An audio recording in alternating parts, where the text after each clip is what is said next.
तो आदमी भौतिक सुख पाने का प्रयास करता है लालसा आसक्ति के साथ, और वह सुख पाने का प्रयास है एक बार भौतिक सुख मिल भी जाए आगे दुख है। लालसा से हमने भौतिक सुख मानो किसी तरह प्राप्त कर लिए तो आगे दुख तैयार है, ऐसा मान करके चलना चाहिए। जैसे एक तलवार पड़ी है, तलवार के शहद लगा हुआ है, बहुत शहद लगा हुआ है। तो आदमी सोचे रे शहद है, शहद चाट लूं। अब तलवार के वो जीभ मुंह लगाता है, अब शहद का स्वाद मान लो आ जाएगा, जीभ कटेगी तब, मुंह कटेगा तो उस सुख के साथ आगे दुख जुड़ा हुआ है।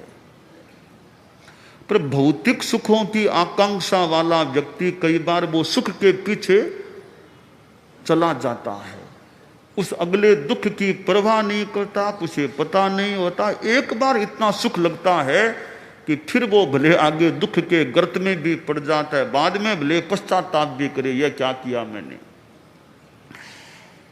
एक विमान में विद्याधर जा रहा था। प्राचीन काल में ये विद्याधर की बात विमान में चले जाते। आज जो ये प्लेन आदि मिलते हैं, ये तो संभवतः बाद का विकास है। प्राचीन काल में भी विमान की बात आती है, रामायण में भी विमान की बात आती है। तो विद्याधर विमान में जा रहा था,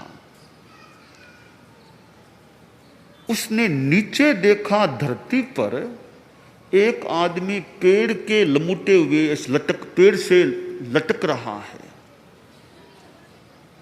तो सोचा यह कहीं अकस्मात गिरेगा तो चोट आ सकेगी, इसको विमान में बिठा के जहां कहे वहां मैं छोड़ दूं। तो विमान को वह उस आदमी के पास निकट ले गया, बोला भैया देखो नीचे गिरोगे तो खतरा है, आ जाओ मेरे पास विमान में बिठा के तुमको जहां छोड़ दूं। तो वह आदमी बोला कि थोड़ी देर ठहरिए आप। क्यों थोड़ी देर क्यों ठहरूं? तो पेड़ में वो मधुमक्खी का छाता है ना, उसमें से शहद की बूंद पड़ रही है, देखो टप टप पड़ने वाली है, एक बूंद मुंह में आ जाए बाद में सोचता हूं विमान में आने की बात। तो एक बूंद शहद की उसके मुंह में आ गई। तो अब आ जाओ, कहीं एक तो और आने दो, एक और आने दो। यो वो एक एक करता गया। विद्याधर ने सोचा मैं फालतू क्यों इसके लिए विलंब करूं, मुझे तो आगे काम से जाना है। कहा भैया तो आओ तो आ जाओ, मैं तैयार हूं। अब कितनी देर तुम्हारी प्रतीक्षा करूं? एक बूंद एक, तुम्हारी तो एक एक पूरी नहीं होती है, एक एक करते रहते हो तुम तो कहा भी देख लो, आओ तो आ जाओ, कि नहीं मैं नहीं आऊंगा, मुझे तो बूंद मुंह में लेनी है। तो विद्याधर तो चला गया, छोड़ दिया। अब देखिए जिस पेड़ की शाखा को वह पकड़े हुए था, डाली को पकड़े हुए था, उस डाली पर दो चूहे थे। एक सफेद चूहा था और एक दूसरा काला चूहा था। वे दोनों कतर रहे थे, डाली को काट रहे थे। अब नीचे एक गहरा गड्ढा भी था, पेड़ के नीचे उधर गड्ढा भी था, और गड्ढे में चार अजगर, बड़े बड़े चार मोटे मोटे अजगर चार गड्ढे में थे। अब वो आदमी तो बस उस शहद की आशा में था, बूंद आ भी रही थी बीच बीच में। अब वो दो चूहे कतर रहे थे, उसकी परवाह नहीं की, कतरी जा रही है शाखा डाली। दोनों चूहों ने मिलकर डाली को काटा, डाली टूटी, आदमी भी नीचे गिरा, उस गड्ढे में गिरा जहां वो चार अजगर थे। एक ही अजगर बहुत है खाने को, चार अजगर थे। यह एक मधु बिंदु दृष्टांत है। अब इसको हम दार्ष्टान्तिक या धर्म के संदर्भ में समझें। वे विद्याधर कौन? विद्याधर के समान धर्म गुरु साधु संत लोग हैं, भी विद्याधर के समान है। जिनके पास ये मानो विमान है, संसार से तरने की जहाज है, वो कहते हैं भैया आओ, कोई हमारे साथ बैठो, आओ हम मोक्ष तक पहुंचा दें तुमको।